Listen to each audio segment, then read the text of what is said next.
I mean, I've definitely met some like shady, sketchy people and stuff like that. I've met like fuckboys. I've met like pedophiles. I've met like, you know what I'm saying, people like that. You know what I'm saying? Like, I feel like that's just part of life, you know what I'm saying? Because wherever there's light, there's darkness, and kind of just have to live with that. You know what I'm saying? Regardless if you're in like IRL or if you're in VR chat, that's just something you have to like kind of deal with on a day-to-day basis.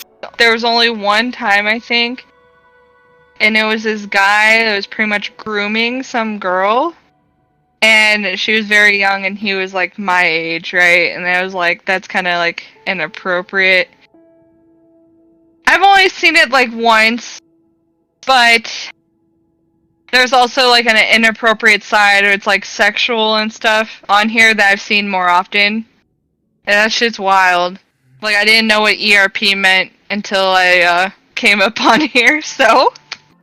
And the deepest I've like gone down that VR rabbit hole was just like, you know, just dancers or just giving people lap dances.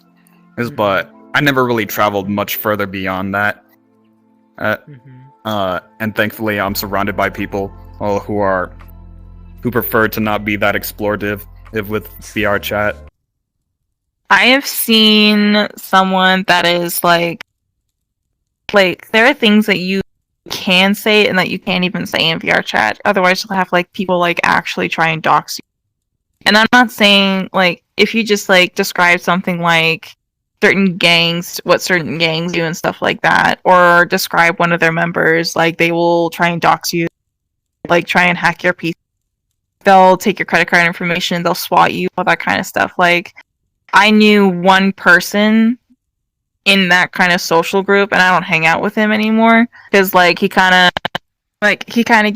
me bad vibes from like the very, very beginning, right? And I just don't want to get on his bad side in case whatever he says was true, right? Like, you don't actually know if what like someone like that is saying is actually true or not, and you don't want to risk it, right? Because like, you know, that kind of stuff. And he was just acting really, really sus, and he would say a lot of stuff that was just like bragging about like bad things that he would do to bad people and stuff like that. And it was just like, okay, we get it, but at the same time, you're making everyone else really uncomfortable. You know what I mean? Like, it was just not really a good vibe to hang around that kind of person.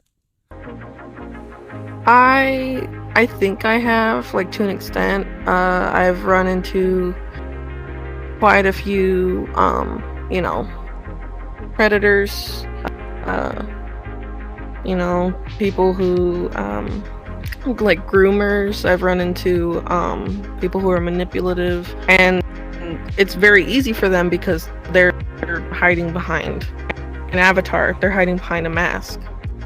And it's just kind of sad and scary at the same time, because if you're a child and you don't know how old someone is, and you know you exchange Discord information or, you know, some kind of messenger something, and then like, what if they live near you, and then, you know, you're chatting with your friend, and then it turns out they're like a decade, maybe 2 decades older. Like, I've seen it to where it's like 2 or 3 decades older than the other person, and I don't know, that just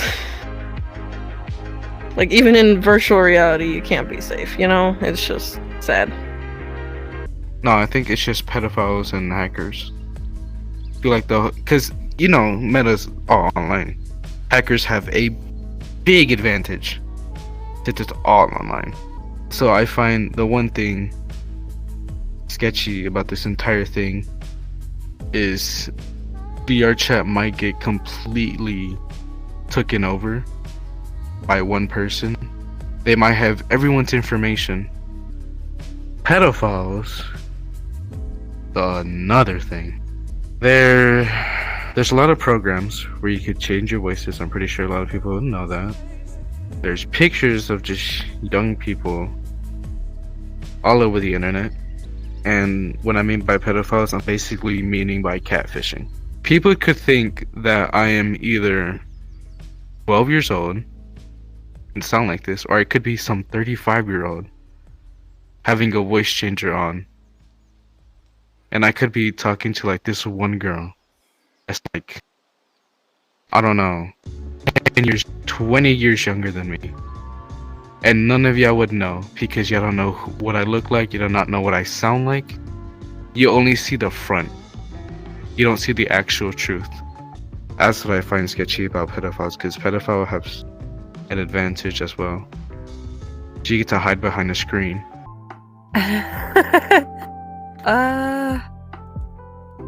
I would say I've seen some of the dark side of Vrchat. I don't think I've seen all of it. But what I have seen is pretty, not pleasant, you know? I wouldn't want anyone to, like, be having a bad day and accidentally stumble on it and, like, oh, would you looky here? Well, I feel like there's a lot of toxicity that can be handled because, you know, this is, like, a place that's very accessible so anyone can get on here. Like, you know, people that, like, could be criminals, could be pedophiles, people that are overall mainly, like, sad in life, so they take it out on others. And, like, I wouldn't want someone to, like, be having a really tough day and then they have to go through, like, racism or just general bullying. So, yeah. And that's not, like, even the worst part of, like, the dark side. The dark side of Vrchat, very spooky. Personally, like, I don't go out looking for anything too dark and disturbing. So, I mean, I've had a few run-ins with things that are like, you know, it's just like, whoa, these people are a little, you know, sexual or something like that. But I've never seen anything that was, I would consider to be, like, dark and disturbing. Except for the fact that, like, you know, you'll be in some places sometimes in Vrchat and you'll see a kid in there. Like, you know, and it's just like, yeah, this is a bunch of grown-ups, like, hanging out, drinking. Like, what is a kid doing running through here? It's like, it's not clear if anybody even knows who it is. It's just some kid running through the room. You're like, where's your parents? You know, I think the dark side of Vrchat reveals more of a dark side in parenting, where there's a lot of kids that are just completely unsupervised and creates this environment where you just got a bunch of wild kids running around going crazy. And anytime you get a large group of people together, you're gonna have your outliers. You're gonna have the majority of people being cool, getting along, doing cool stuff, but you're always gonna have these little subcultures, these subgroups, and not, you know, maybe not all of them are doing stuff that you think are good. It's kind of a weird thing with human beings, man. It's like, you know, you get enough of them together, and some of them are gonna be, you know, a little, you know, trying to bend the rules or break the rules or do goofy, weird stuff. I don't know, man. People are weird, dude. So, and that's what you're dealing with when you're dealing with Vrchat. It's people, you know, and that's why I wish parents, you know, kind of pay attention to what's going on with their kids. Because when I was a kid growing up, I was always told, don't talk to strangers. Well, that's almost all you do in Vrchat is talk to strangers. So it's like, why would you let your kid loose in here? But I feel like if there is a dark side of Vrchat, it would be that element of, like, unsupervised kids and just strangers all around them. Like, you know, I wouldn't feel good about that. You know, if I had a child, I would never let them, you know, wander around Vrchat unsupervised. I would have to be with them all the time.